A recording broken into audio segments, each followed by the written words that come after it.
October 8th, patch notes, buckle in. It's going to be a bit of a long one, but I'm going to summarize everything here for you guys pretty much. Hero balance adjustments, we've gone over these on stream before, but long story short, Silverblade Araminta, first one here. I think her buff is very good. She gets extra chance to inflict burns now, increasing her combat readiness more, and she can also inflict unhealable. Second buff, Kisei. She naturally penetrates the enemy's defense by 30%, and she also gains combat readiness now with her Nocturne skill. Also very good buff in my opinion for Kisei. Ravi, she has an extra 35% chance to stun on skill 1, and she has 50% effectiveness if she has max fighting spirit. Also a very good buff in my opinion for Ravi. Ken, 50% chance to decrease defense on skill 1, a little bit higher chance, and for skill 2, guaranteed defense break there. Regardless, well, sorry, guaranteed defense break, 100% chance of defense break, but it's not guaranteed unless you have vigor still. I think Ken is more for Guild Wars still, more than anything, unfortunately. And then skill 3, also cooldown is reduced, and the fighting spirit necessary is also reduced. Use skill 3. Alright, and then Shadow Rose, still left more for PvE. Doesn't feel like it really did too much for her. You're still going to be using her for Banshee, whatnot. Makes it easier for you to use her for Banshee or one-shot teams now still. Kitty Clarissa, buff is good, but it doesn't seem like it's crazy or anything. You know, a lot of situations you're not going to be using your Soul Burn for the ignore effect resist for her. And then General Berg is here. Damage scales to max health, which is great. Unfortunately, might mess with some people's Wyvern 13 teams, which is unfortunate. And then aside from that, Celeste doesn't make much of a difference. I don't think it was much of a buff, unfortunately. Alright, and then Charles. A little surprised to see this one here, but essentially his exclusive, you have another option now. He dispels all buffs before using his skill 3. Alright, special side story. Thieves is the full light of the under thieves is the light of under thieves is the there's some wonky translation. What the heck? Yeah, thieves under the light of the full moon. Anyways, so next currency, underground ruins map pieces here. Special artifact is gonna be Last Tea Time, which is from the Ball and Cezanne banner. New artifact again. And what we have here is apparently some sort of defense battle. So essentially when you go into the battle, you're defending yourself against enemies, but you will not be able to encounter goblin gates, goddess statues, or treasure chests. Not exactly sure how this will work in game. Sounds kind of cool. So underground map pieces that you obtain, you can use them as currency in the underground, and then that's gonna be the same way as Side Story 2 worked, where you can use your currency in specific stages there. We have the Molagora State Challenger, make sure you do that. And then aside from that, there's also supposedly an Epic Hell difficulty, which you can do once during the event period. Alright, and then we have the album where you get the chess piece. Chess piece, as I said, is okay. And then probably my favorite piece from the side story is the immunity necklace. So we can get the immunity necklace here from exchanging currency. Alright, chapter 3, South Winterberg. So we have a new story chapter here. A lot of translation errors for some reason.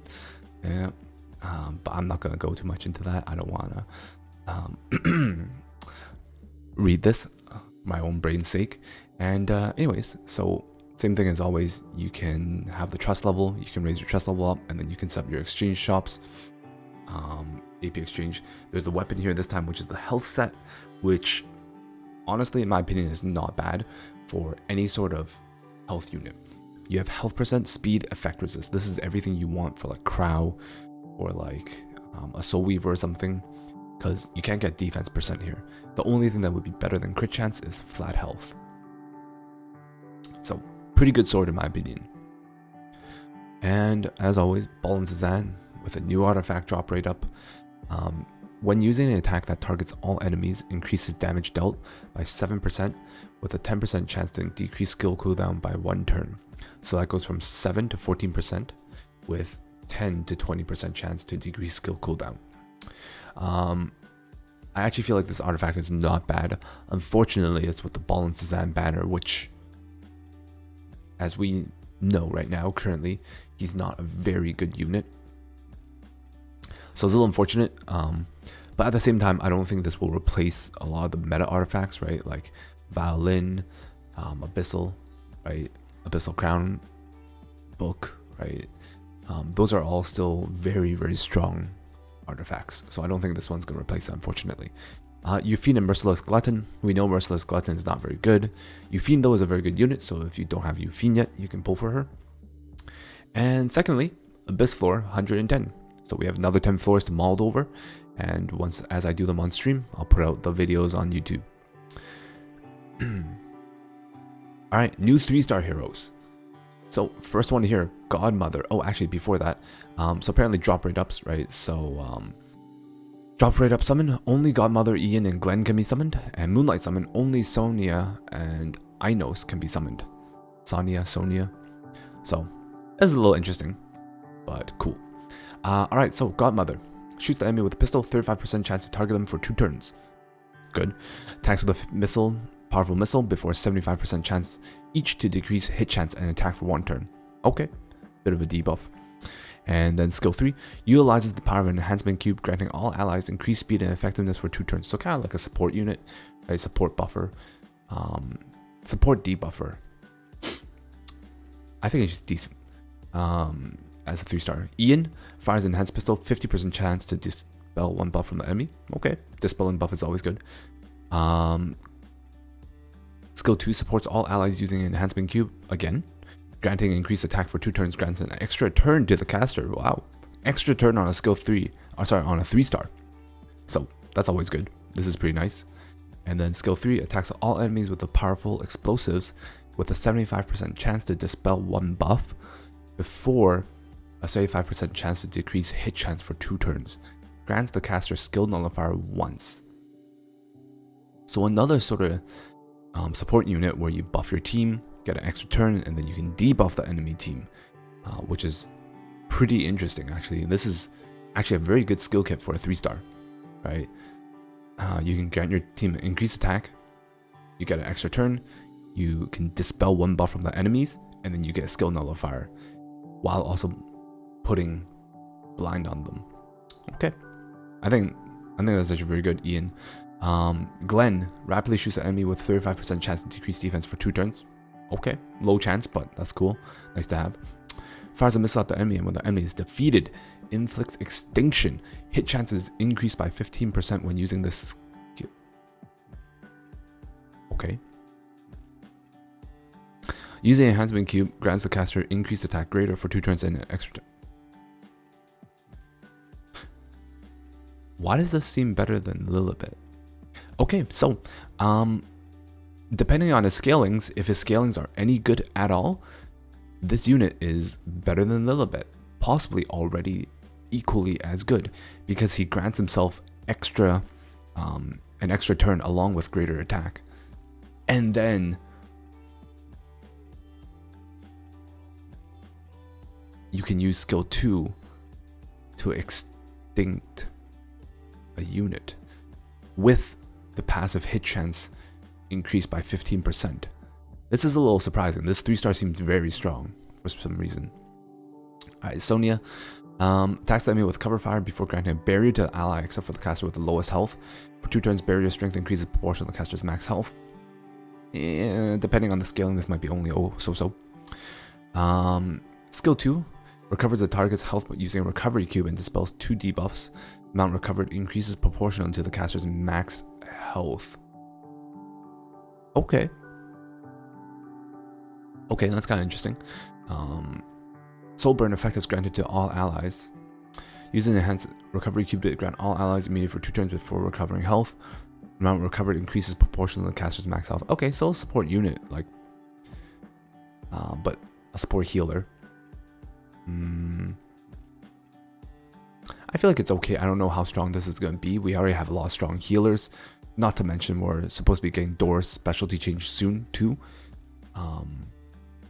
But having immunity is nice, right? 3-star that gives immunity is always nice in this situation. Granted, we already have Momo. So, we'll see.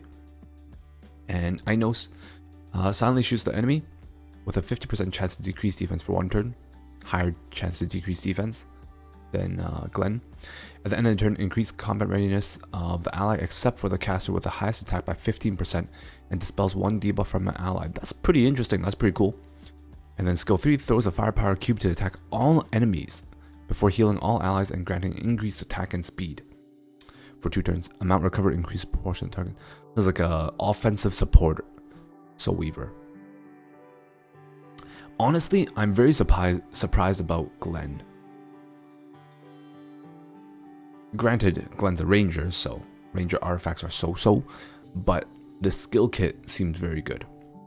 Aside from that, everyone else seems okay. For 3 stars, they actually seem pretty decent. I think all of them are usable, to be honest. So, that's pretty interesting 3 stars we're getting. I like it. Japanese voice pack. Powder knowledge rotation shop, which seems okay. Doesn't seem that good, to be honest. Right, but Taga Hell's ancient book is good. Tome is also good. But aside from that, the other 5 stars aren't very good in my opinion. They're not used very much, unfortunately. Not gonna bother with this. Not gonna bother with this. Doesn't matter. So here in artifacts. So this is a little interesting. Penetration value for the 5-star hero Ludwig skill Call the Full Moon when he's invincible is applied as lower than intended. So he actually wasn't doing the full amount of damage. Surprisingly. Target's effect resist for 4-star Katie Clarissa is applied as higher than intended will be fixed. So that's also interesting. And then additional damage from Melissa's curse debuff is not applied will be fixed. That's also interesting. All this was actually surprising to me, and I didn't realize some of this. And then issue with the trigger chance for a 3-star prophetic candlestick and butterfly mandolin is applied as lower than displayed will be fixed. That's also kind of like surprising that the chances were not correct. Granted, we don't care about butterfly mandolin much. Some people might use it for a meme, but some people use prophetic candlestick. All right. Aside from that, a bunch of adjustments for skill descriptions, and then we have adventure story, BGM, and stuff like that. Monster stuff. Battle incorrect values displayed when morale is bad in labyrinth. It's whatever. And then adjustments to heroes and artifacts will be made. All right. And aside from that, that's pretty much it for this week's update notice. Hope you guys enjoyed that. Hopefully that was a lot quicker, and hopefully I got everything there as I just woke up. All right, peace. See you guys next time.